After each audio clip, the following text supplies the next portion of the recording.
How's it going? Things are going really well. Good. I'm excited to talk to you today and learn more about CBD and your world and how it benefits your clients and mine. Yeah, definitely. It's a wild world, that's for sure.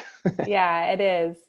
Um, I'm going to introduce myself just a little, just in case people don't know who I am. I'm Jen at True Living Foodie, and I've been an acupuncturist for about 11 years. And um, I wanted to reach a larger audience and share more tips on Chinese medicine and how people can use food for their health and as well, benefit their bodies at the same time. So that's what I do right now with my blog. And so happy to have you on this today, Brock. Can you tell us a little bit about yourself? Yeah, so again, hey, Brock Trojahn, over with the new CBD. And I've been in this industry the cannabis industry for over 10 years now, even longer than that, but I don't always want to advocate that I was a teenager when I started getting into all Yeah. this kind of stuff. But yeah, I've been in the extract world since it kind of started becoming really a big thing.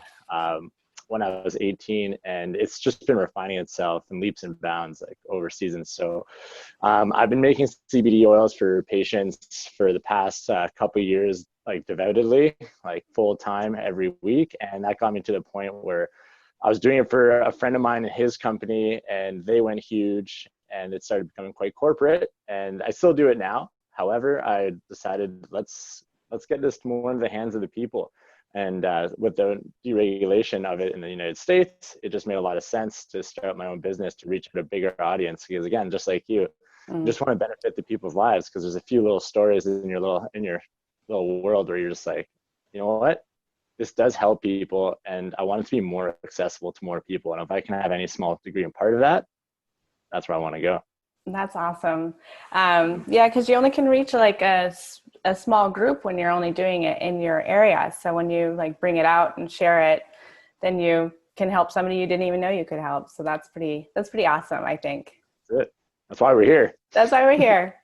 Um, I wanted to know, since I'm working with food and stuff, what is your how do you add CBD to recipes?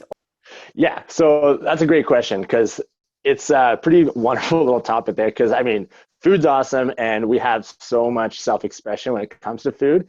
And different times of years are going to change the way we eat. And now everyone's kind of thinking like, well, I want to incorporate CBD more into my life. I don't particularly enjoy putting oil in my mouth for up to a minute and all this kind of stuff. So our ways where you can effectively infuse it into our recipes. And with that being said, is since it is typically an oil that people are going to be mixing into the recipes, I definitely advocate like low temperature or no cook style recipes, because in itself, cannabinoids that we're after, like especially CBD, like cannabidiol, is already decarboxylated, right? So it's already in its Uh-huh. active form. So we don't need to cook it in order to get what we want out of it. So I do it in a lot of kind of low sugar S type of recipes myself, if I'm not taking it directly.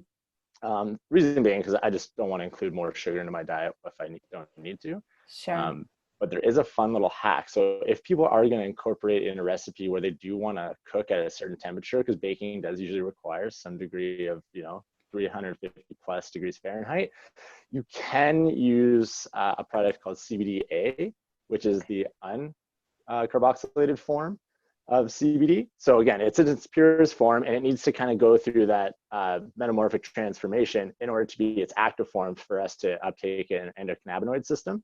So there's a hack, and usually it's cheaper. So that's kind of a fun little thing for a lot of people if they're on the frugal side and they're like, oh, I have CBD here, I have CBDa. What's the difference? Well, if you take CBDA and you're like, I'm going to be using this for mostly cooking and all my recipes, then you can opt out for the cheaper option because you're going to decarb it through the whole process of cooking anyways. And do you offer that product? No, I make that product for what we do, but the facility that I work with right now, we decarb it all through the extraction process Okay. through hemp. So a lot of the things that we use, like I said, if it's low temperature, it doesn't matter like overall. That's just more of like a spatial hack for Okay. people if they want to save a dollar. But I mean, hemp derived CBD is already so affordable in itself. It's fine. You're not going to lose a lot of these cannabinoids that you're after anyways. And since my company, we use full spectrum of the hemp plant, like we use every part of it when we do our extraction process, Okay. we get everything out of it. So we're getting like, esters, flavonoids, terpenes, cannabinoids. We're getting the whole lot of it all. So that really incorporates a little bit more into what we're baking with or cooking with Oh, veggies. that's great. You mentioned at one point when we had a conversation that it has antioxidants as a property as well. Can you tell us a little bit about that? Yeah, so the antioxidant properties in itself is that it can help stimulate and regulate the systems that actually produce some of the antioxidants that we're mostly after, right? Like glutathione that we're naturally producing. It's probably one of the most potent forms of antioxidants that our body naturally produces. And we typically produce a lot of it through our sleep cycle. And that's Okay. kind of where it stems in, right? A lot of people are like, oh, I have a trouble sleeping, which is usually a deeper underlying issue, which I'm sure you know. Sure. Yeah. We have a wild circadian rhythm these days. We're bombarded with blue light. We have busy lives. We stay up late. We're on our computers. You know what I mean? We have all these Yeah. multifaceted inputs into our life. So So how much is CBD? stimulation. Oh my Lord, I'm Yeah. stimulated right now, and it's already 8 a.m. in the morning. So Right. I am. So yeah, with that being said, like the wild part of it all is, okay, so let's break it down step by step. We can take CBD, let's say before bed, because we want to get a deeper sleep, and we've already found that it does help us get to a nice, more restful state. Just a lot of studies show that a lot of participants in these sleep studies, essentially when they take CBD, especially when it's like an insomniac style of symptom, it helps them, it can help a lot of people get to sleep quicker, right? And then stay asleep longer. So with that already being said, that's a whole signaling process from the hypothalamus into our pineal gland to produce what was it called? Melatonin, right? Right. So when we have that melatonin coursing through our bodies, it activates the systems that help us produce the glutathione and the whole biochemical structure. We get those deep-seated benefits that we're helping our system get back into its natural rhythm through that. We need those REM cycles, right? There's a few hours at night where our body rests all of our muscles and all of our joints and all that stuff. And then there's another side of it where our brain is like, okay, this is my time to sleep. I've taken care of my body, the housing unit of all of this. And then there's another time for me. So there's those deeper layers of that we want to get into. So that's, again, like how CBD can be used very effectively for sleep for some people.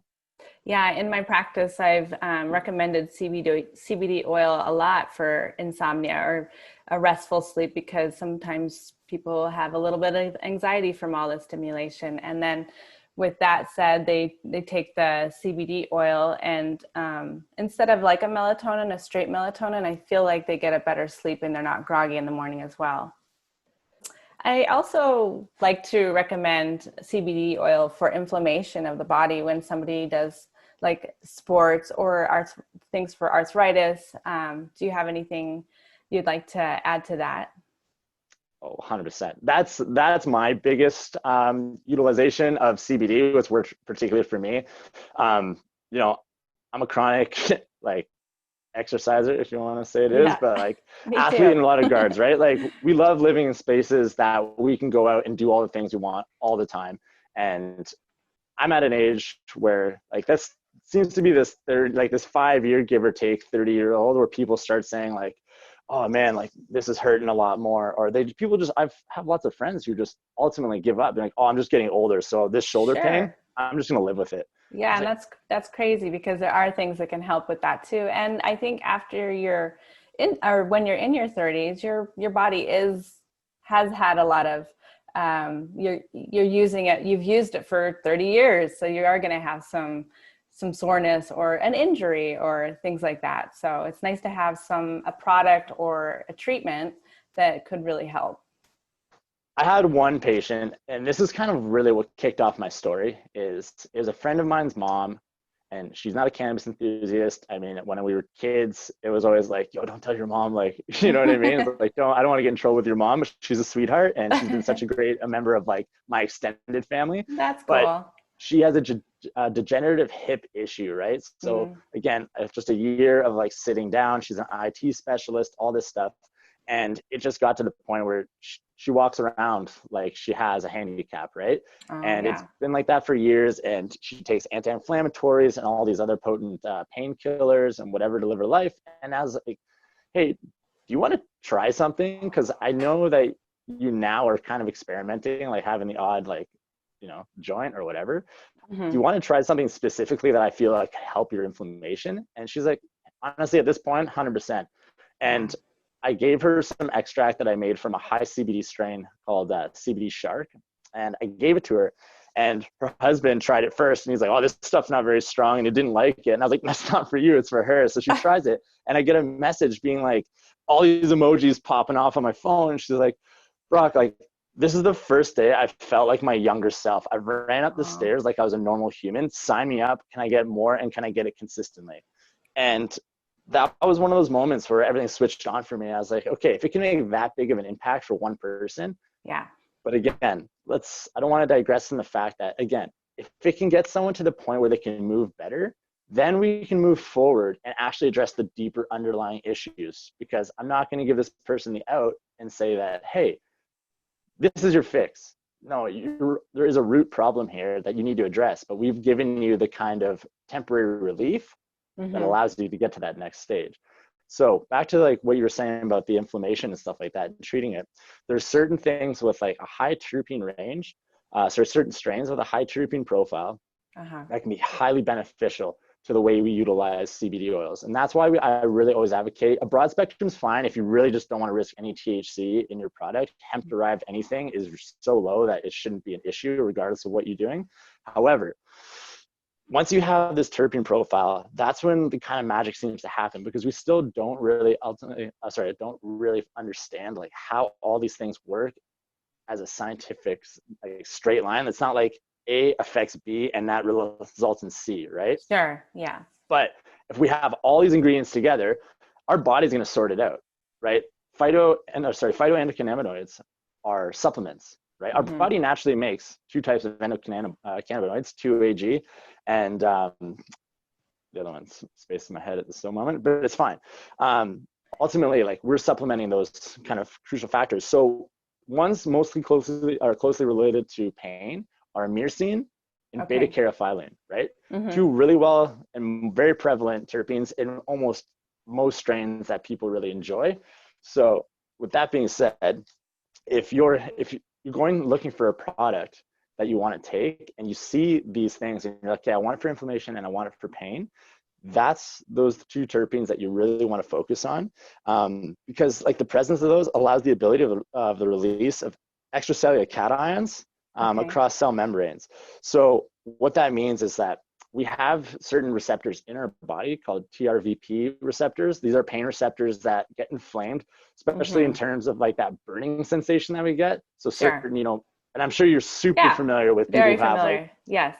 deep tissue pain that's like, it feels like it's burning Yeah. consistently. And Hmm. a lot of that is when these certain receptors are excited. Okay. And the nice thing is, in the presence of CBD, myrcene, beta caryophyllene, is it's not like it prevents the pain, it increases our tolerance for it. Oh, Because okay. again, pain is something of a signal, right? Yeah, it's We all definitely a feel it signal. differently. Yeah. Precisely. You've had experience in your life that I'm sure other people may not have, and we can relate to. On like, pain does make us all kind of relate to each other Sure. because we've all felt it, emotionally, physically, whatever. But our tolerance of it and how we get to with it ultimately can result in how our lives move thereon forward. So, anyways, the desensitization of these receptors helps us cope with this type of pain. So that's the cool Hmm. thing about this, is like that deep underlying, like, this is a little bit of the how and the why of why we were doing this. That's great, because there's so many people that are taking painkillers and that just masks it too, But I feel like if you're using CBD, it could really help with expanding and helping with inflammation. And then also on my part, I can come in and help with the root cause as well, and get to that. So somebody would feel better. 100%. or You take it have away. that personal, yeah, and like that's the thing. You have that personal touch because you're actually working with your clients.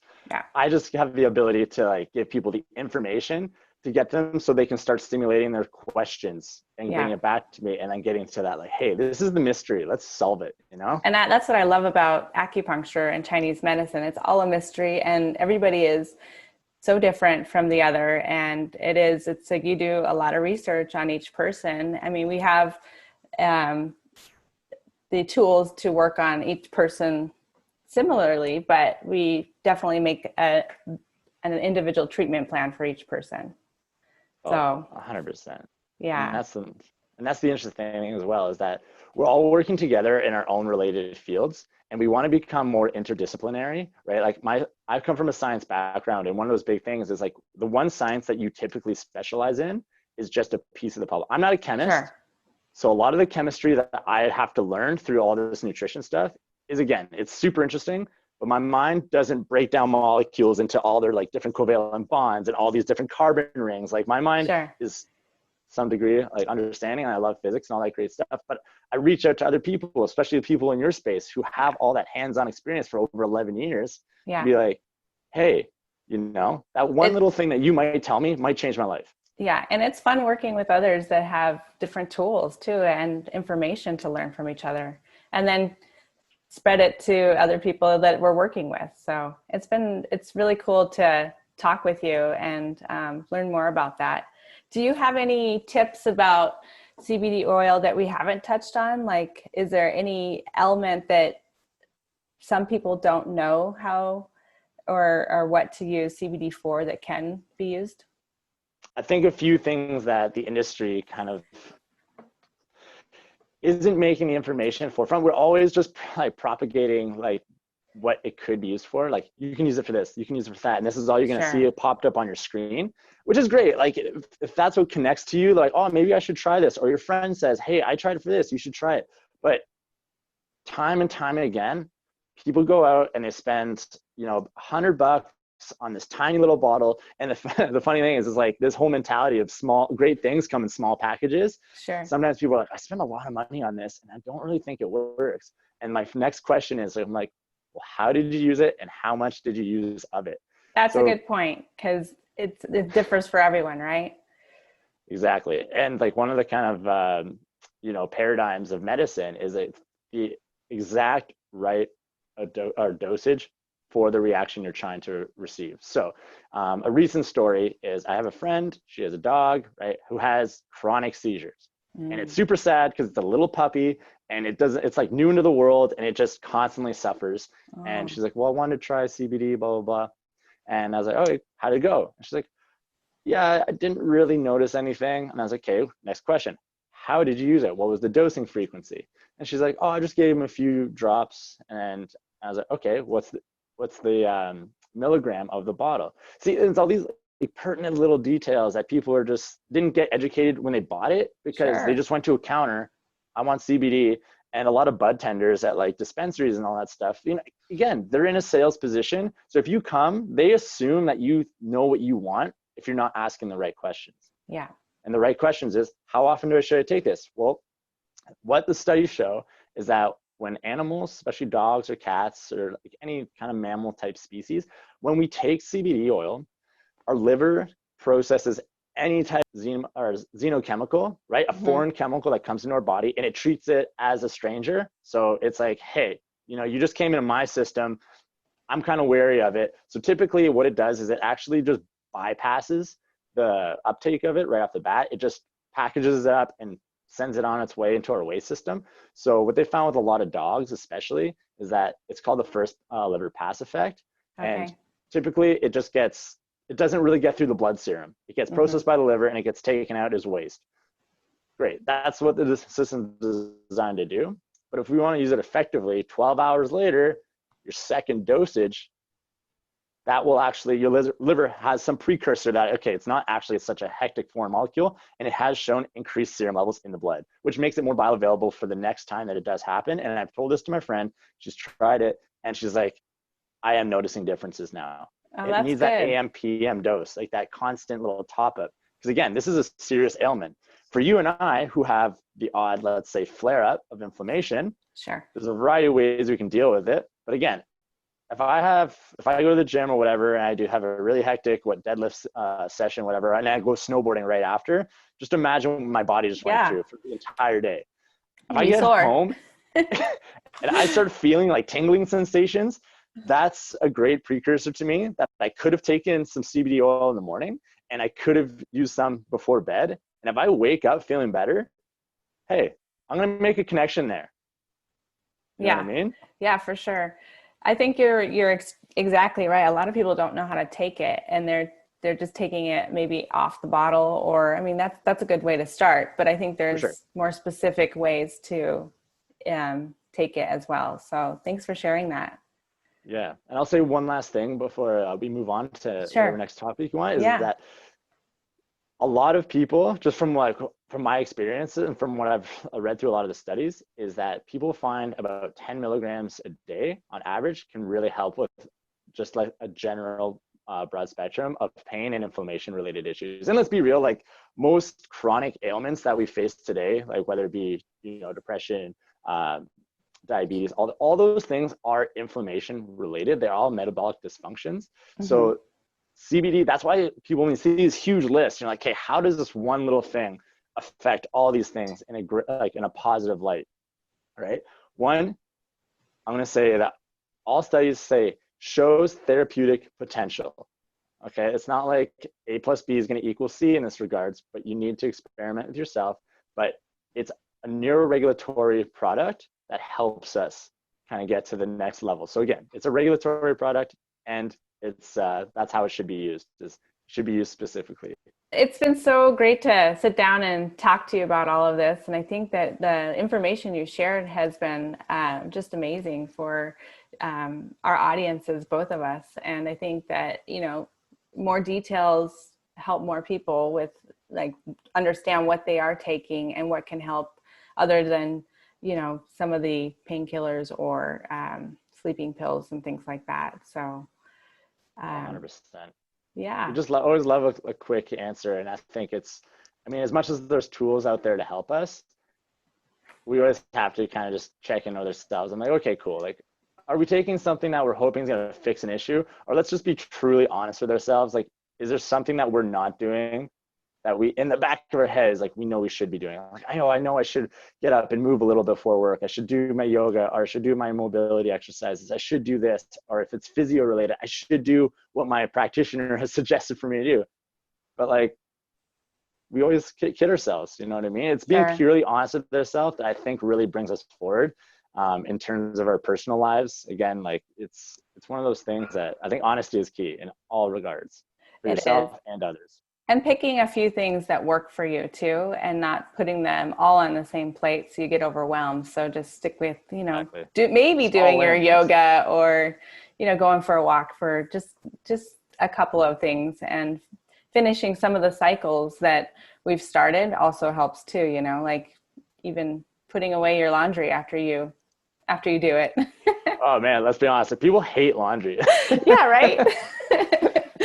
Like, oh, it's such a burden. Who does that? Somebody told me recently, it's just like the thing I hate about laundry is that it's not a process that you start and finish. It has phases. And it's always in the back of your head, right? So yeah, laundry is a great example. Yeah, right.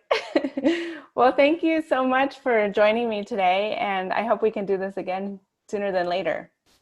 Oh, definitely. Let's keep breaking it down, because I want to hear more about the Chinese medicine that you're coming from as well. Yeah, I have a lot to share too. And maybe next time we can talk more about that. That'd be great. Oh, it'd be spectacular. It was great talking to you, Jen. Great talking to you, Brock. Talk to you soon. Take care. You. Bye.